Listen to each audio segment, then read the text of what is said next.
Hello friends, இன்றைக்கி குருமா குழம்பு எப்படி வைக்கிறதுன்னு பார்க்கலாம்.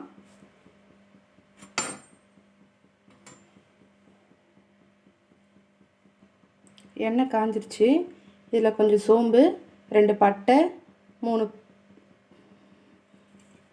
பூவு எல்லாத்தையும் போட்டுக்கணும். இதில் கொஞ்சம் வெங்காயம் போட்டுக்கலாம். 2 வெங்காயம்.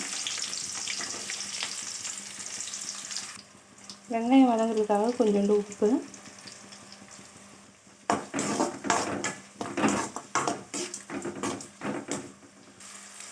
கருவேப்பிலை, இஞ்சி பூண்டு பேஸ்ட்டு,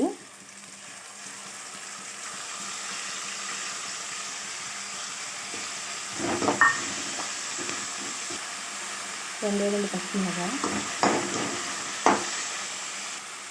2 தக்காளி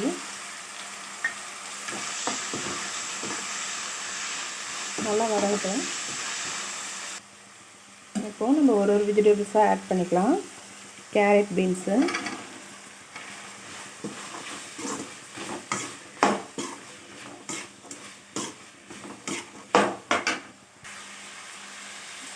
ஒரு உருளைக்கிழங்கு,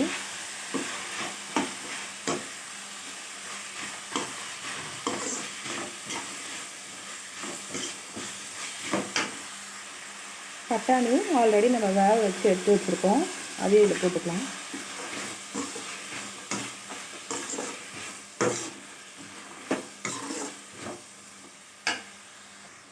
அப்புறம் இது கூட நம்ம முருங்கைக்காவும் போட்டுக்க போகிறோம். உங்களுக்கு முருங்கைக்காய் வேணும்னா போட்டுக்கலாம், இல்லைன்னா அதை ஸ்கிப் பண்ணிவிடுங்க. எனக்கு பிடிக்குன்றதுக்காக நான் முருங்கைக்காய் போட்டுக்கிட்டேன். உங்களுக்கு வேணான்னா விட்டுடலாம். இது கூட நம்ம இப்போ மசாலாலாம் ஆட் பண்ணிக்கலாம். கொஞ்சமாக மஞ்சள்தூள், ஒரு 1/4 ஸ்பூன் மஞ்சள்தூள்,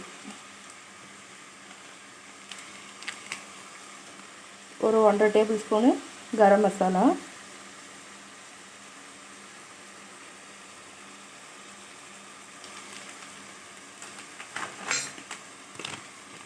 சில்லி பவுடர் ஒரு ஸ்பூன் போட்டுங்க. உங்களுக்கு காரம் அதிகமாக வேணும்னா கொஞ்சம் போட்டுக்கலாம். ஒரு 1/4 டேபிள் ஸ்பூன் மல்லித்தூள்,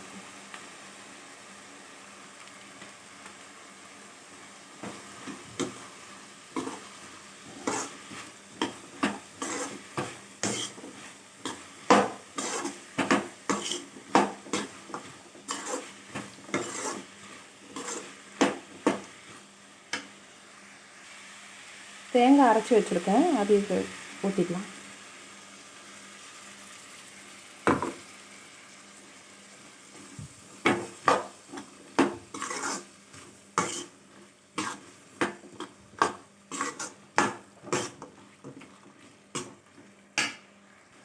சுண்டல் வச்சோம் இல்லையா, அந்த தண்ணியே இருக்குது, அதே இதில் ஊற்றிக்கலாம்.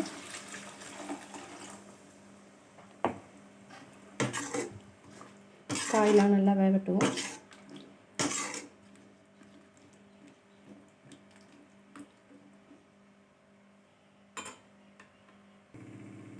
நல்லா கொதிக்கட்டும். நம்ம குருமா அழகாக ரெடி ஆகிடுச்சு. கொஞ்சமாக மல்லித்தூள்,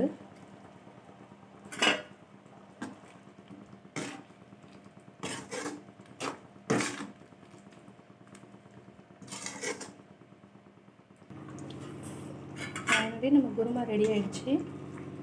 வாங்க சாப்பிடலாம்.